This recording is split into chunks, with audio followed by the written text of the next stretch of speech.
Hi everyone, welcome to the session of our web series Fireside Chat with Champions, in which we interview global business leaders asking them crowdsourced questions relevant to biggest challenge we face today, COVID-19 and its impact on various aspects of business and the way we steer ourselves in current uncertainties.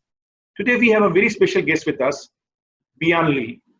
B, as she likes to be called, is a serial entrepreneur and a founder of the Hungry Lab. The Hungry Lab is a holistic and decentralized platform future-proofing today's youth and workforce and empowering impactful ventures, initiatives, and corporates. B is an entrepreneur, global speaker, futurist, and former investment banker working at the intersection of finance, operations, technology, and social innovation. With more than 15 years of experience working with hundreds of entrepreneurs, innovators, and changemakers of all sizes across 30 countries. At the Hungry Lab, the ReSchool for the future, she future-proofs and incubates the next generation of problem solvers from students, startups, and corporates by pioneering a global regenerative economy, the Reconomy. B is a regular speaker recognized across the world, including multiple TEDx talks. Last year, she was recognized as a 40 under 40 leader for Southern California, a Rex Karamveer Global Fellowship in India, a National People's Award for Citizen, Social Justice and Action instituted by the Citizen and People of India in partnership with the United Nations and the International Confederation of NGOs. She was also installed as a Queen Mother of Tavife, a village in Ghana. Thanks, B, for accepting our invitation. I would request you to let our viewers know a bit more about you and your current interest and activities. The floor is yours. Deepak, thank you so much for having me on this show. I'm so happy to be here and share some of more about my work and who I am. So my story, is very long and very diverse and eclectic. So I'm a Chinese American from Iowa, of all places. So I already have a very interesting background there, and I've worked in so many different countries across so many different continents. And I've had the pleasure of working with social entrepreneurs, change makers, and business leaders in all parts of the world. And what I love about what I do now at the Hungry Lab is, to simply put it, we are preparing the world and people for the future. And the future is uncertain, it's volatile, and many people are scared, many people are anxious, especially regular folks, just like, the mom and pop shops, the factory worker, the teacher, the student, and even the startups and the entrepreneurs and the scientists. And we are creating educational foundations and platforms and curriculum and programs, working with universities, working with accelerators, incubators, working with our partners on the ground, and working with young change makers, young and old change makers all around the world. And trying to create not just a resilient ecosystem, but a regenerative platform where everyone can thrive and take their ideas into reality, and where people can really utilize their strengths and their talents and to really innovate for the future. And that's what we're doing at the Hungry Lab. That's awesome things you are doing. I really appreciate, because today in the world of venture capital, funding rounds, Series A, Series B, Series C, sometimes we start losing the context. The context is that how to make our lives better, the lives of our fellow human beings better, and which is exactly what you are doing. So thanks for doing that. I would also like to touch upon here a very, very important aspect of your life, right? Because we are talking about COVID. I read in some place that you have been infected by malaria 5 times, including all the places in Africa. 3 times. 3 times. Yeah. Okay. 3 times. Okay. Yeah. Okay. So that's... it was funny. Yeah, it's funny because I was actually introduced at a conference by a dean of public health saying, this is the woman who's gotten like 3 out of the 4 kinds of malaria or something like that. So yeah, I've been introduced in all sorts of ways. So I was and that actually being on the ground, this was about, oh my God, literally half a lifetime ago. And, working in rural Ghana, and, I love Ghana. It's an amazing country, and we're working really on grassroots empowerment of local villages there. And having firsthand experience of getting malaria, and the first time I got malaria, I had got it with typhoid at the same time. So, I mean, it's, it's quite an experience, and you start understanding and observing and realizing the differences in public health and resources, and that really gets you to start observing the world in terms of systems and how they can be improved, or best practices leveraged from one part of the world to another part of the world, to make and make people's lives better. And I've had fortunate experiences with having to, unfortunately, being sick in various countries. I've also had the fortunate experience of seeing healthcare and what works and what doesn't in various places too. And so that's just one example of taking life experiences and creating and having lessons from them that you can create to observe patterns and look at how we can actually make things better from taking one thing from someplace and adding it with one thing in another place. And so this has been the story of my life and how I've dealt with things, and really always asking that question, as a scientist, and how can we make things better? And as an entrepreneur, as a problem solver, how can we actually take this into reality and make it sustainable, uplift people's lives, but also help people make an income?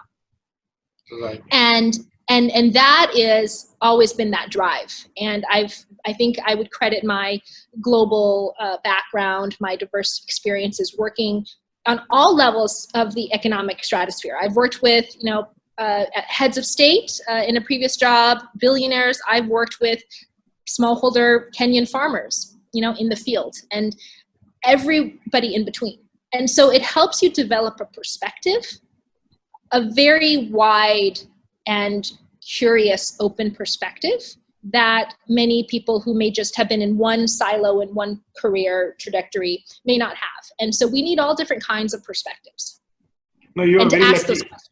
You are very lucky to be in the right country. I also travel across Africa, and Ghana is one of the safest, most democratic, stable, and pretty decent country when it compares to the other part of Africa. So in fact, I have a story. I had infection in Congo. And believe me, I had a very different experience. So that brings us to our first question. As you said that you are having such a wide experience across Latin America, Africa, Southeast Asia, America. At the same time, as you rightly said, very, very diverse type of strata, from base of the pyramid to the top of the pyramid. We would like to understand from you that for social entrepreneurship or for startups focused on social challenges, how do you see COVID impacting them going forward? I think in the immediate impact of COVID is definitely going to force a lot of startups to really focus on the practical elements, cash flow, right? Workforce, employees, fundraising aspects. There's all these immediate challenges. Many startups now have maybe had funding potential now cut off, right? As investors change their mind, change their strategies. A lot of startups in the beginning, you don't have so much cash on hand, right?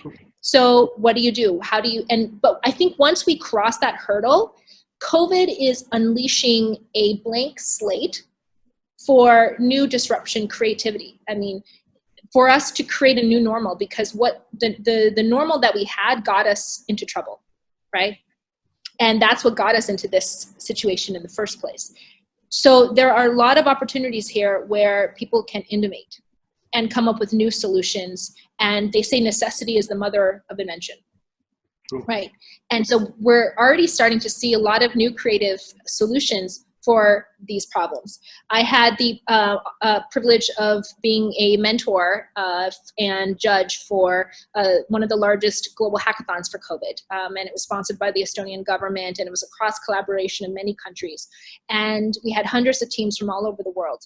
And it was so incredibly heartening to see all these young innovators, engineers, designers, marketers, and people coming together and forming teams, forming solutions, or new solutions, and also pivoting their existing solutions to adapt to COVID on all different themes, from workforce to empowerment to gender to obviously the health outcomes. And I feel very optimistic that out of every crisis, there's opportunity, and we're going to see more solutions for what we need. I would like to add on to the same question. Like, if we see that today, post-COVID, some of the very, very visible challenges as a humanity we are seeing is that one is definitely like, epidemics like COVID, right? And the healthcare systems across the world, they are broken. Now it is more visible. Previously, we were thinking it's only the developing world which is suffering. But now we are seeing that even the developed world, right, Europe and the US is also having the challenges when it comes to healthcare. Second challenge which we are seeing is that the reason for our such a pandemics, right? One is what we are doing with the climate. So that's another big area of concern. And third is actually because of COVID. Now we'll see that hunger again rising. So like, if we see that what we've achieved in past 35 years to come out of poverty and hunger, right? We'll go back there within a span of couple of months. So out of these three challenges, what, according to you, are the most pressing areas where a startup or a social entrepreneur can really contribute meaningfully? They're all so interrelated. I'd say the most pending threat, that the biggest threat is climate change, right? As it's been said, we are the first generation to suffer really the brunt of the consequences, and we're the last generation to be able to do something about it, right? Pandemics come and go. This has not been our first pandemic, and it won't be our last. True. Not to downplay the severity of it, but it is a finite, challenge that may continue to extend. But climate change is a much broader existential threat. Those are two very interconnected things, right? COVID has shown that the world can come together when forced to do things, to stay indoors, to wash your hands, to social distance. All of these things are helping Mother Nature recover, right? And so it is actually having, from an environmental point of view, a positive effect on the climate. We're seeing so many reports of the skies over Delhi. Finally, you can see the Himalayas, right? Just as one example, and animals coming back to places where they were driven out. So, but it sounds blasphemous to say, as somebody who has been trained as an economist, when I say that the economy and the pursuant of pursuing economic growth the way we have been is completely asinine. We have to, in this future, completely redefine what is economic growth, right? Robert F. Kennedy, in a speech in the late 1960s at a university, really talked about how GDP and GNP do not measure the true, the actual true aspects of a society's health, right? And when we're so just straight-laced focused on, just production of goods and, imports and exports, that doesn't measure the readiness of a society, the solidarity of a society to face future challenges, right? All that GDP, America is the wealthiest, as nation in the world, couldn't predict that we would have such a horrible time dealing with this pandemic, right? And so many deaths. Because all of that wealth on paper masked the realness that at the end of the day, no matter how many billionaires we produce, we still depended on our essential workers to keep the country running. The grocery store worker, the doctors, the nurses, right? The bus drivers. None of that is measured in a way that demonstrates the true value of what citizens produce and what is truly at the core of a society's health, solidarity, and readiness for the future. So on a more philosophical perspective, we really need to rethink, and that's what I've been talking about this past year. I've been speaking all over the world on this, what the future holds in terms of regenerative economy. How do we not just be resilient in the face of challenge, but regenerate and come out new, come out reformed, come out much stronger, and with much more of a sense of inclusion, economic inclusion, and allowing everybody the opportunity to create something for the future, right? And so this is what the conversation that we need to have. Fair enough.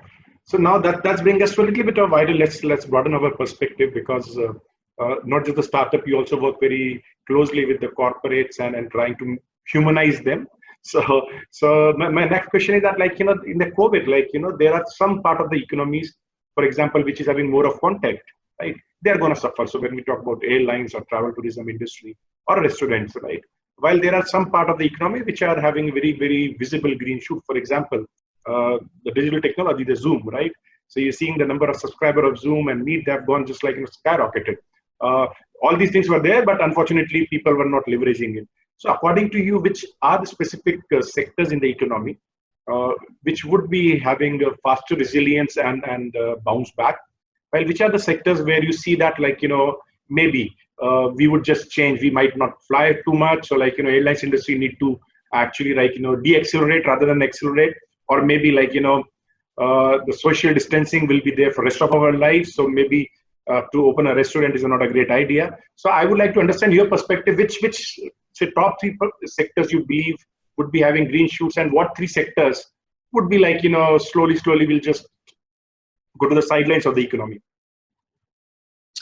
I think the fastest growing are going to be empowered by the emerging technologies. That so anytime that we're going to have any online, with the social distancing restrictions and everything, we're going to see a resurgence in online activity, right?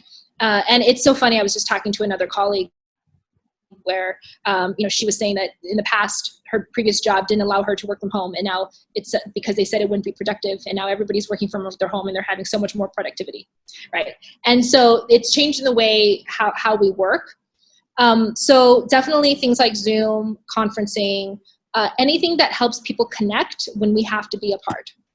And so communications wise, that's going to be a big thing.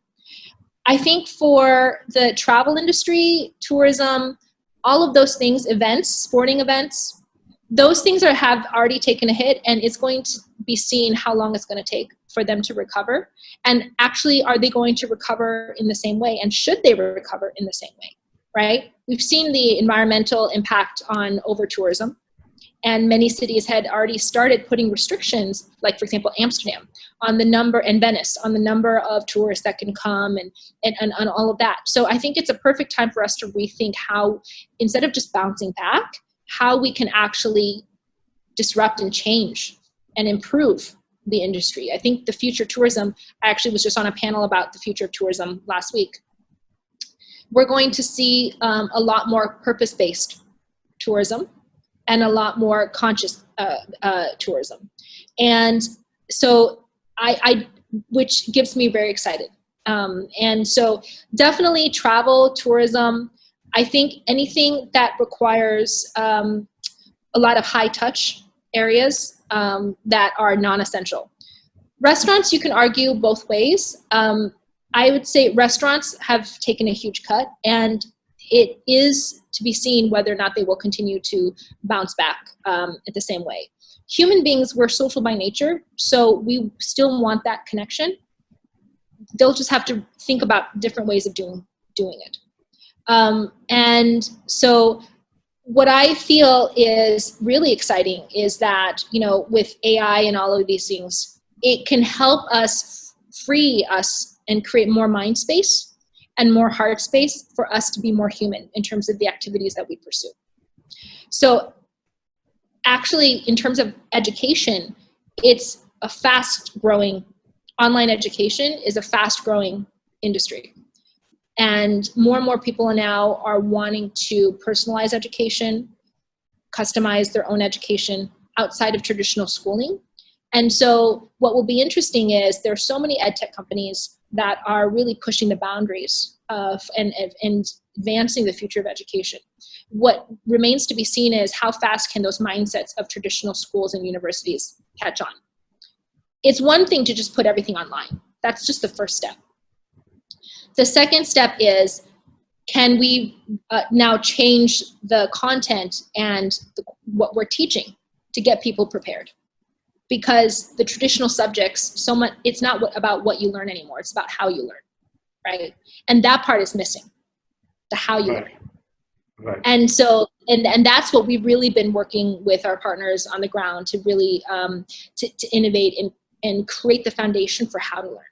So structurally, we're going to see a lot of similarities, some differences, but in terms of the content in which we, the whole lens with which we change and adapt to the future is going to be very, very different.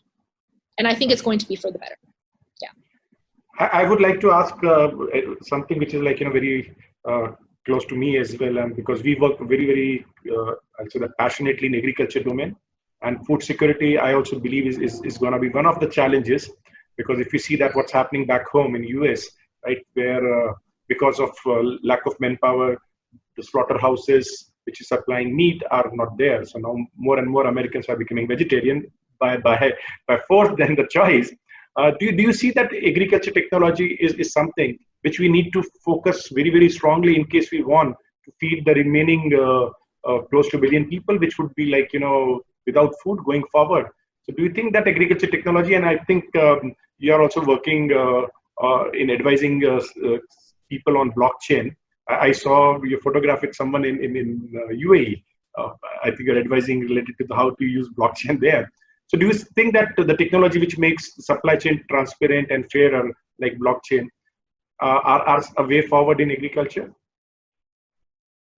Definitely. It was already trending that way pre-pandemic, and it's only going to be exacerbated given the demand and the need of the pandemic. So I think coupled with that, we can't talk about food security without talking about water security. And water security is actually going to be, and it already is, water is the number one issue that we aren't talking enough about.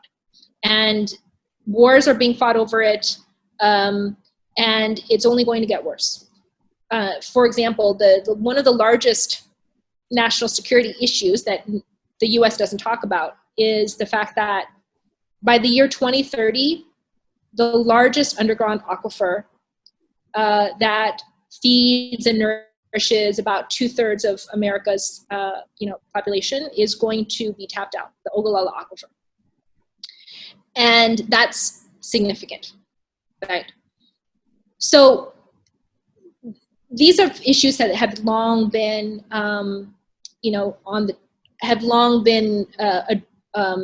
talked about by scientists, but not enough people in the mainstream consumers, right? Everyday people know about. And agriculture, our population is still growing. We need to figure out how to feed almost 10 billion people by 2050. We can't grow more land, right? We have to really think about the practices, industrial farming, industrial agriculture, and we think, is that the best way forward when there's so many consequences of that? Obviously, we need to have a fine balance between mass production and health and safety. All those pesticides running off into the water doesn't do anybody good. But we also need to think about people's habits, right? And it's good to see that people are eating more meat. Eating less meat, right? Because meat has such a big environmental impact. We need to talk about how people are going to change their habits. So yes, it's not just about production. Production is only one half of the equation. When we talk about production, because we also already overproduce, it's just about lack of availability, right? And logistics. So the other half is a much more complex factor of politics. Of, food politics is such a big thing, of wastage, food loss, when you have 30 to 40% of the world's food grown that's lost or wasted before it gets to your table. And so we need to think about solutions for storage, for cold chain, for transportation, for all of these things. So it's both supply and it's also education of the consumer. It's both production and it's both prevention of loss and waste. And those are all the considerations that we need to think about. And how we utilize these resources in terms of conservation and in terms of health, environmental public health, consumer health. So the long-winded answer to your question is absolutely 1000% yes. Food, water, agriculture, these are the fundamental building blocks of any society and to life. And what I'm really happy to see is that now we're starting to see so many more startups interested in the space and a lot more funding devoted to the space. Because the funding needs to really, the funding goes hand in hand with the creation and the innovation and to take it to market. That's a great answer, and like, I appreciate you also touching the other part of the equation, that is like, how we consume things, because that is also very, very critical. By just focusing on production, you cannot solve this problem. To solve this problem, you'll also have to see how you consume. So that's very, very important insight. Thanks for that. Let's come a little bit closer to you. Like, the COVID is just not an economical problem. It's also a personal crisis for a lot of people like you and me who travel 20 days, right? Suddenly we are locked down. We are stuck at one place. I know you are someone who have done Vipassana and all that, like me. So like, still you are more balanced. But I would like for the benefit of the viewers, how to cope up with such unknown factors like COVID, where like it disrupts you as an individual, right? It changes the whole equation around you, and you are having challenge from the the professional part. You're having challenges on a personal part. So how do you cope up with all this thing? So some perspective from you, how you can be a better version of yourself in these troubled time. I always like to just go back to the very simple phrase, don't worry about what you can't control. Okay. Right. Keep saying that, say that as a mantra. Right. And sometimes we have to know what we can and cannot control. What we can't control all the outside stuff. We can't control, our leaders. We can't control, the people who won't quarantine. We can't control many things. What we can control is ourselves and our reaction to things, right? And at this time, it's even more important to go within. So if people haven't meditated, I would highly recommend starting. And there's many apps and many YouTube videos that can teach you the best way to meditate. There's many forms. Maybe you want to try out a few to see what works for you. I would also say have a consistent routine. And know that, okay, this morning I'm going to do this afternoon I'm going to do this evening I'm going to do this. So it provides a little bit of balance. And I would say still eat healthy and try to get some exercise. Yoga is great if you can't go to the gym.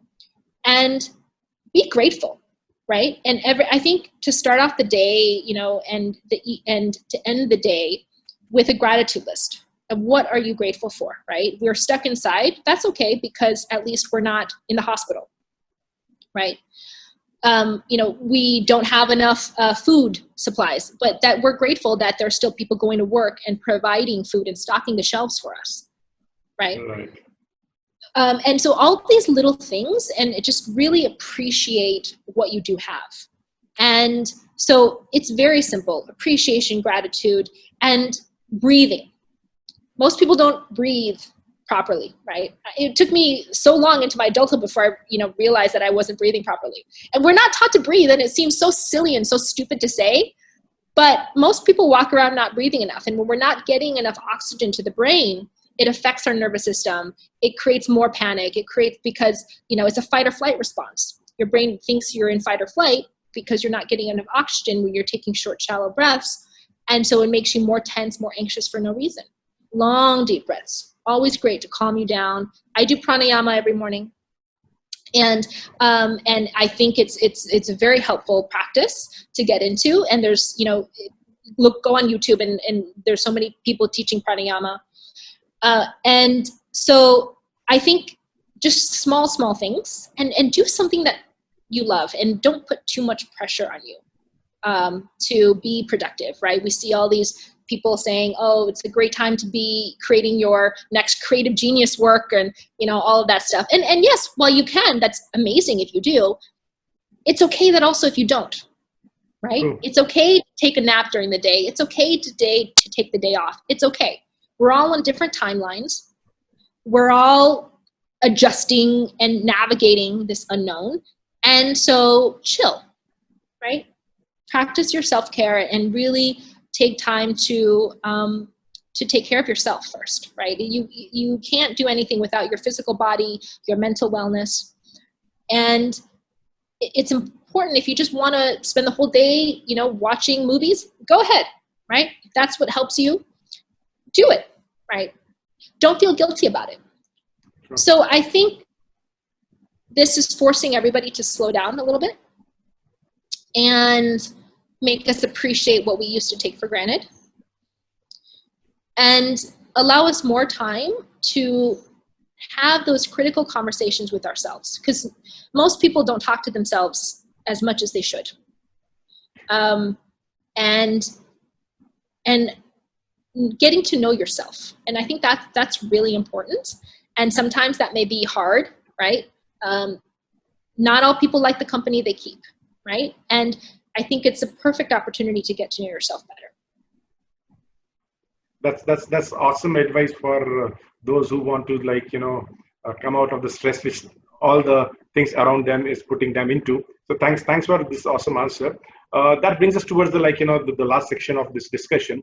Here actually we would like to understand from you the silver bullets that what startup 3, 4, 5 things according to you they should be doing, so that actually they can emerge out of this situation as a success, rather than actually as that maybe 40 to 50% of startup will just die because of COVID. And again, I would like to caveat it that those startup who ends their journey here, nothing wrong with it. Startup is not the life, right? There is life ahead, before and after startup. But in case you want to give suggestion to startups how they can survive during this troubled time, what those 4 or 5 things would be? I would say practically, immediately, we've seen a lot of startups renegotiate in terms of, cash is king, right? So renegotiating payment terms, everyone is willing to be flexible at this time. So just, it's worth a phone call to suppliers, vendors, to renegotiate payment terms, at least to keep that cash running. That's a very practical thing that people can do. Relooking your budget, right? Redoing your financial projections, being more realistic, pivoting and being creative in terms of how you can take whatever existing solution you do have and use it towards what people are needing at this time. Keeping those relationships alive, right? Even though we've had a number of startups where projects were paused, postponed, canceled, that doesn't mean that your partnerships don't exist anymore, right? Keep those relationships going. Right. And then, who knows how where you can pick up after and continue. Right. But it's important to maintain those relationships. And we've seen a number of people shift their product to online, and that's fantastic. And when we had service-based companies or companies that were utilizing their software in live meeting situations and various different things. So I would say, be open to also, pivoting to an entirely new product with your existing technology, right? And thinking of new customer segments, right? Where can I deploy my product or service right now where people need it in an efficient way where I don't have to completely redo everything, and that is not going to break the bank on costs. So that is just very immediate things to think about. And over the long term, especially now, who knows, right? We can have a new national lockdown next month. Who knew, right? Singapore started easing its restrictions and then suddenly got a spike in surges, and then it extended its lockdown for a whole month, right? So it's good to plan, but you can't guess or know for certain what's going to happen that's going to restrict you. So do the best with what you can. And even if, let's say, you have to take a hiatus or pause your operations for now, that's okay. Use this time to reflect, remaneuver and pivot, and build your foundation for what's next, right? It's not a failure if you learn from it and you continue to tweak it and you iterate and you build upon it, right? So change that mindset. I know a lot of people are stressed. I've gotten calls and emails from people who are very stressed and they don't know what to do. And the first thing is, first, take care of yourself. Yeah, take care of your people. And look at this as an opportunity to reinvent and pivot if you need to, and get new customers, right? Go where it's needed. So that is the gist of it. And I think if we can all collectively maintain calm and maintain our health and our perspectives and our, the right mindsets, we'll come out of this better. That's an awesome and very, very crystal clear advice. So thanks, B, a lot. It was a pleasure talking to you. I have learned a lot, and I'm very sure that the audience would also learn a lot from this discussion, and they have some action points in hand. And as you rightly articulated that, there is life with or without startup as well. Take care of yourself first. So that's what I'll be telling to the audience. And thanks a lot. Thanks for giving us time. Namaste. Namaste. Thank you so much, Deepak. Appreciate it. Take care. Bye.